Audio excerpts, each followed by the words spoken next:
Welcome to episode 4 of the Brainy Business, Understanding the Psychology of Why People Buy. This episode is called Questions or Answers. I am so excited about this one. Let's get started. You are listening to the Brainy Business Podcast, where we dig into the psychology of why people buy and help you incorporate behavioral economics into your business, making it more brain-friendly. Now here's your host, Melina Palmer. Hello, everyone. My name is Melina Palmer, and I want to welcome you to the Brainy Business Podcast. Let me tell you, I am so excited to talk to you about this today. Why? Because I love questions. I love asking them, being asked them, evaluating them, looking for new ones. Innovative approaches are all about asking questions, tons of them. And as a what-if personality type, questions are my jam. And because questions are my favorite, I had to give out a freebie, right? And let me tell you, this is a big one. I honestly can't believe I'm giving this away. You are going to want to stick around to the end of the episode to learn what it is and how to get it. I mentioned being a what-if personality type. For those of you who are interested in Myers-Briggs personality type testing, I am an ENTP. That means I am an extroverted, intuitive, thinking, and perceiving person.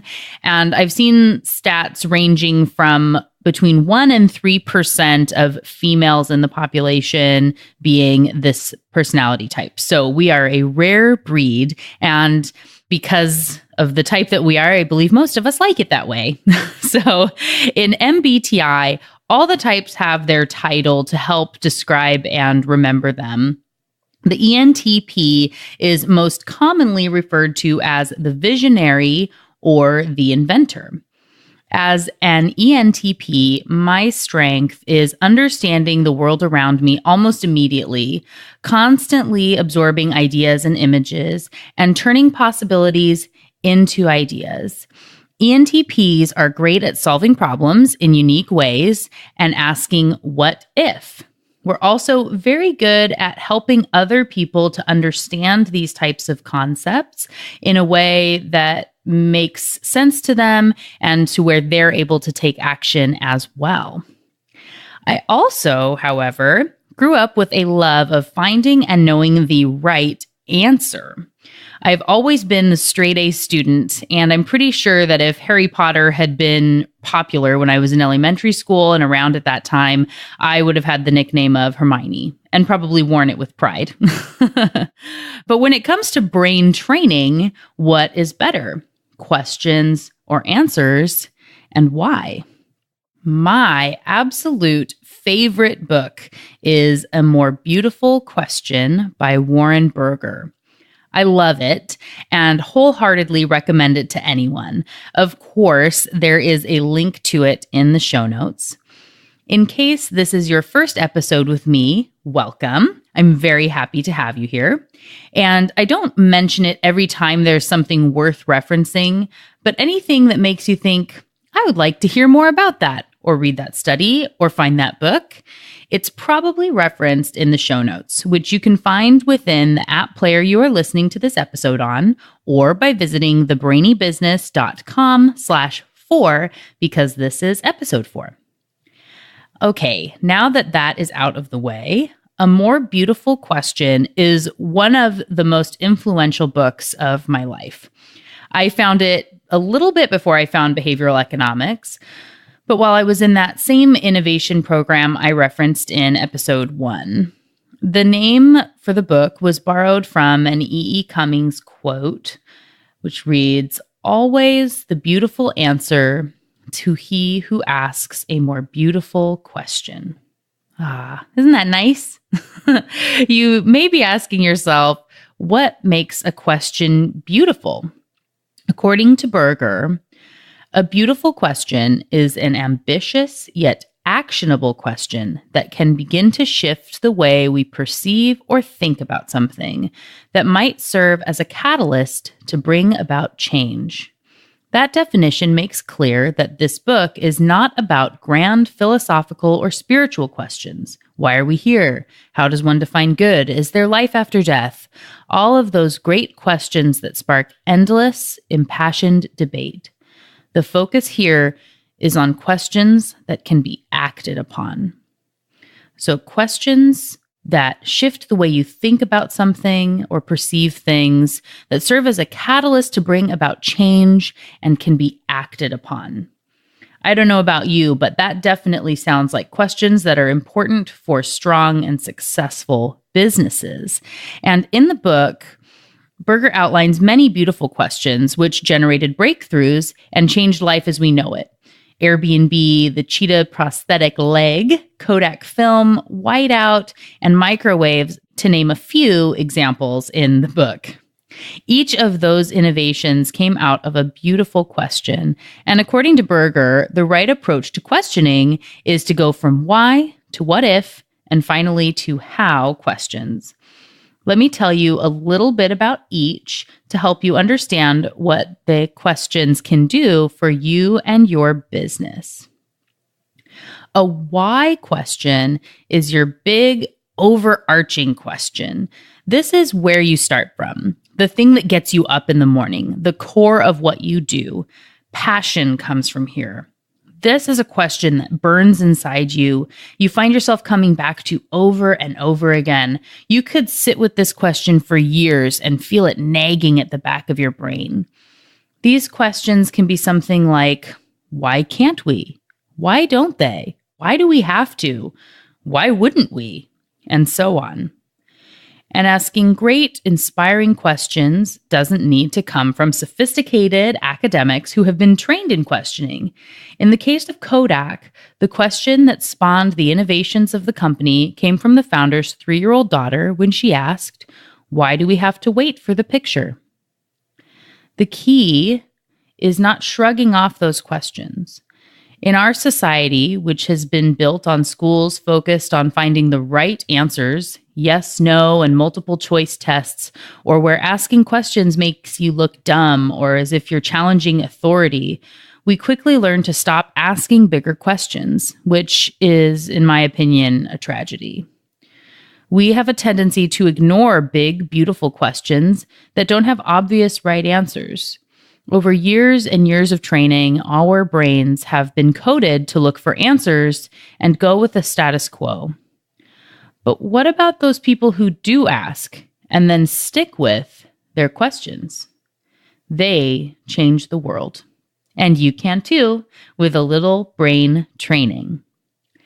If you've heard me speak before, you know our brains are built on habits and rules of thumb, which the subconscious brain uses to make decisions. If you consider the 99% of decisions being made by your subconscious brain, it's letting a lot through the filter without paying much attention to it. As I discussed in episode 1, Unlocking the Secrets of the Brain, the subconscious can process 11 million bits of information per second, compared with the conscious brain's 40 bits per second. The more habits you let your subconscious brain get used to, the less reason it has to stop and give your conscious brain something to work on, allowing it to be more and more complacent. I'm going to ask you a few questions about your morning routine. If you can write them down, that's great. But if you're out and about, simply think through this. They're very easy questions that you should be able to answer pretty easily. All right, here we go. Which hand do you hold your toothbrush in? If you put on makeup, which items do you put on first? Which item is last? Do you do your hair before your makeup? And which hand do you use for each? What beverage do you typically drink in the morning? Water, coffee, tea, orange juice? Do you eat the same thing every morning? And if so, do you prep it the same way? Which shoe do you put on first? When you grab your wallet and keys, which hand do you use? Do you always park your car on the same side of the garage? Do you take the same route to work? These are all places where your subconscious brain has likely taken over the process. You don't even think about these items anymore, and you've trained your brain and allowed it to be lazy. If you want to train your questioning muscle, it can start with these simple tasks. If you were to try and put on your makeup with your non-dominant hand tomorrow, would it take longer? Probably. Would you have to focus and pay attention to what you're doing to engage your conscious brain? Absolutely. What about if you took a different route to work so you didn't have the luxury of zoning out? What would you notice on the drive that you would have otherwise missed? If you want to be more alert and a better questioner, I challenge you to pick one thing a day that you do differently than normal. Change things up and force your brain to pay attention and ask itself why it's doing things. Notice more. Wonder why it's different or difficult, and ask more questions as you go along. As you get better at one thing, move on to the next.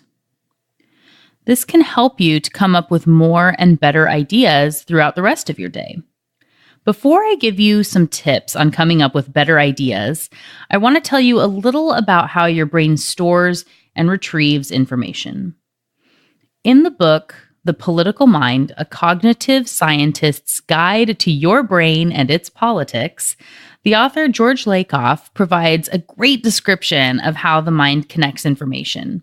He gives the example of the term blue square.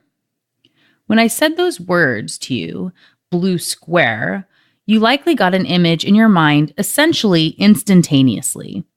It might seem like blue square as a concept is housed in one spot in your mind, but actually, the concept of blue and the concept of square are housed in different areas. Your subconscious did a quick scan of all the colors, not green, not red, not yellow, but blue, and shapes, not circle, not triangle, not rhombus, but square, and brought these two pieces back as one combined image in your brain. Pretty impressive if you consider the speed at which that image popped into your head. And what happens if you make it a little more complex? If I was to say red rose, or better yet, if you were to see an image of one, what happens? You get the same color issue as with blue square, but there is now a dimension of being a flower instead of a shape. When you hear rose, your brain has to dig into all the items that are not roses, not daisy, not sunflower, not dahlia. And you also get the emotion tied with a rose being red. Red roses are commonly associated with love, yellow roses with friendship, white, pink, or orange roses have different meanings as well. If it's February, you might be wondering about Valentine's Day, perhaps having a quick fear of, did I miss it? Or you might remember a past gift from a loved one and how that made you feel. Or possibly if your significant other forgot your last anniversary and that made you angry, and the emotions are flooding back now. Perhaps you also have the scent of roses in your mind, of which your brain has to sift out all the other flowers and scents around you which are not associated with roses. If your mother or grandmother wore perfume scented with rose petals, and you're reminded of holidays or weekend mornings where she went through her own morning routine and the scent wafted through the house. Whoa, that's a lot to go through. It's no wonder we need those 11 million bits of processing power. If your conscious brain and its 40 bits per second had to evaluate all that, you would never get anything done. And that's just one tiny item in your mind. What about all the peripherals that are still taking place around you? You might be asking yourself, what does this have to do with questions, answers, and my business? Let's say you need to come up with a new idea for your business. Perhaps a product name or a new segment you want to branch into. If you were to call your team together to work on the problem, what would be the most likely item on your agenda? Was it brainstorm a list of ideas? For most people, especially in business, brainstorming is the one thing you have been taught to do for answering questions of any size. But this is not a very effective tool, especially if you are starting with the wrong question, which I will get to a little bit later in the episode. Brainstorming is picking items off the surface and not really digging in. It's within your brain's habitual decision-making and rule of thumb mentality. It's lazy idea generation that keeps you searching at answers instead of looking for questions. When I'm taking a client through a virtual strategy session or a deep dive, my main task is to help them think about and approach their problems from different angles, to get beyond brainstorming and use other tactics. If you're looking for a resource that can help with some brain training activities, I recommend the book Thinker Toys. It has a lot of great alternatives to brainstorming that can help you get to more innovative approaches. One easy thing to try is questionstorming instead of the basic brainstorm. When brainstorming, you typically start with a question and come up with a bunch of statements to try and answer that question. But if you flip it around and start with a statement, and then instead of attempting to come up with a possible solution, you lay the ground rules that 1, every item generated needs to be in the form of a question. 2, we will not answer any questions. And 3, the goal is to simply ask as many questions as possible. What will happen? You get to places you wouldn't have expected. Your brain is allowed to wander and inquire and explore into the depths of what your subconscious is evaluating. Let me give you a business example. In a typical brainstorm, you might say something like, what products do people want? And then your brainstorm will have a long list of things that it quickly associates with, and after about 15 minutes, you've exhausted everything in your brain, or everything that people feel it's okay to say out loud because the statement their brain is stuck on feels stupid, and they're self-conscious about saying it in front of everyone else in the room. Then you pick one item off the list and hope it works. If instead you started with a statement, it could be something like, people want products that make their lives easier. And then you come up with questions like, why do they want their lives to be easier? Who says what is easier? Easier than what? Would they prefer to have something better even if it wasn't easier? What if people liked things to be harder? How could we get someone to use something that was more difficult? What products do people like that are not easier? When does price become more important than ease? Do you see what's happening here? You're reaching areas you never would have thought of in the typical brainstorm. And perhaps you will get to a new question that is different than what everyone else knows to ask. Your why do we have to wait for the picture question, to bring it back to burger. Generating the first beautiful question is not enough. How many children asked their parents, why do we have to wait for the picture, only to hear, because that's how it works, and eventually, no more questions. Ugh, the horror. It takes a special person to hear a question like that and say, yeah, why do we have to wait for the picture? And once you have this question, the next phase in the more beautiful question process is to ask what if questions. This is where you take on a problem as your own and start to shift your thinking. For Pandora, the question was, what if we could map the DNA of music? Powerful stuff. In the case of the Brainy business, my why question is, why is behavioral economics the best kept secret? This eventually led to my what if questions. What if I showed people why it matters? What if I told people how it works? What if it wasn't so academic? What if I made the connections? What if I made it easy?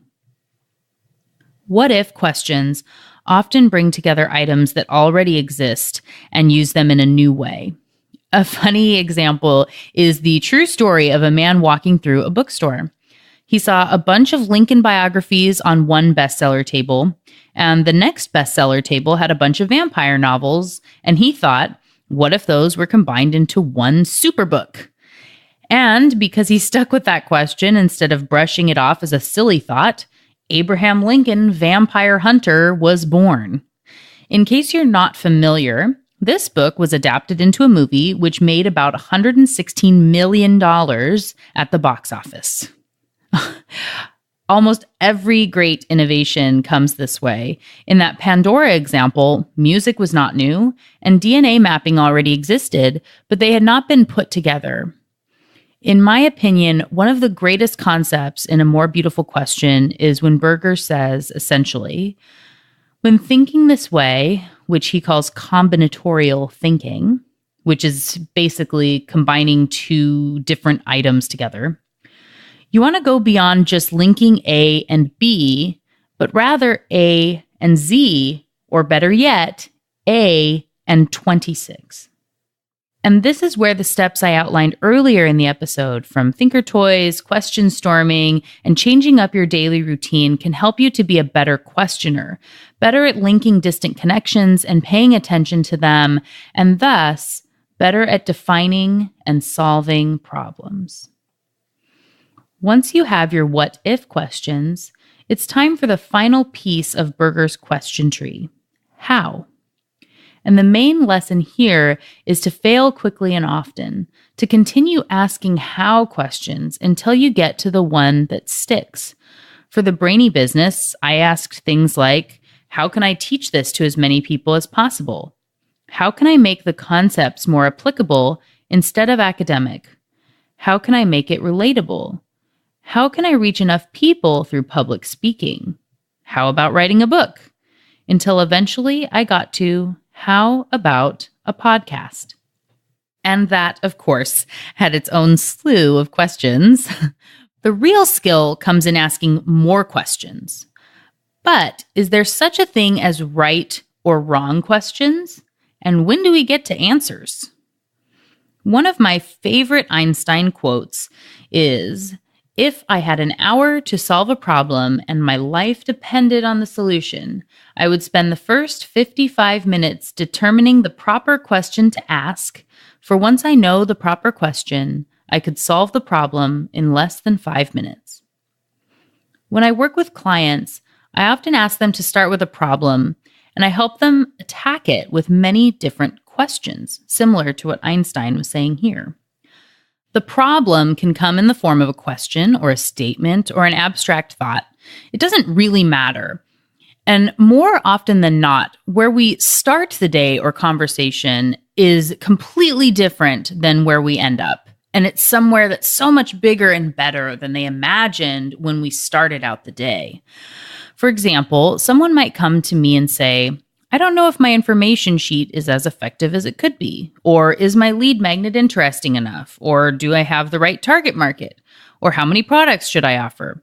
Truly, any starting point will work. And then I help them to find if this is the true problem to be solved, to use the Einstein quote as a reference, so we can make sure they are actually answering the right question. And this is a step that most businesses miss. You just sort of ask a question and then go about solving it, or you find a problem and you go to fix it, but you're not sure if it's the right one. One thing I found recently is people are really scared of choosing the wrong question or working on the wrong problem.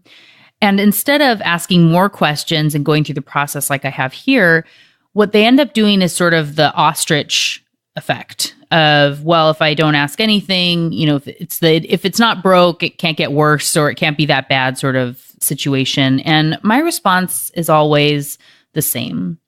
Don't let your fear of finding the perfect question keep you from getting to the right answer. I hope what you've learned in this episode is that it takes many, many, many questions and avenues and considerations and tests to find the path to an answer. Start asking questions, as many as you can, as quickly as you can, and see which ones stick with you. I promise you that the right questions, the right ones for you, will emerge.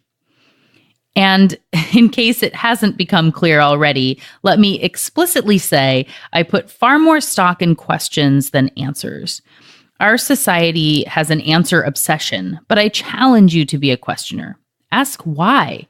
Ask what if, ask how, and ask them as often as you can. In your work, look for those sacred cows, the things no one does anything about, or because that's the way we've always done it statements, and say, what if we didn't? Or how might we do it differently? Or what if we couldn't do it that way anymore? Or if a new company was going to start from scratch, how would they do it? I came across a quote recently from a statistician named John Tukey, which might become one of my new favorites.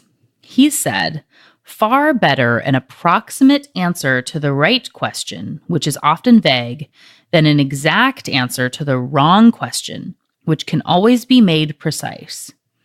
If you can easily find an answer, you're likely asking the wrong question." Helping organizations to ask better questions and look at things in a new way is probably my favorite thing to do. I have built my company around this work, either through virtual strategy sessions, which is a call via video chat where I provide my client with the recording after the fact for added value and an ability to keep learning after the session is over, including sharing with others on the team. Or we also can do a deep dive where I work with a person or a team for a full day and really dig into any and everything. There are so many questions flying around on this day, and we're able to make some amazing breakthroughs. Seeing the shifts my clients have made after these sessions is beyond words for me.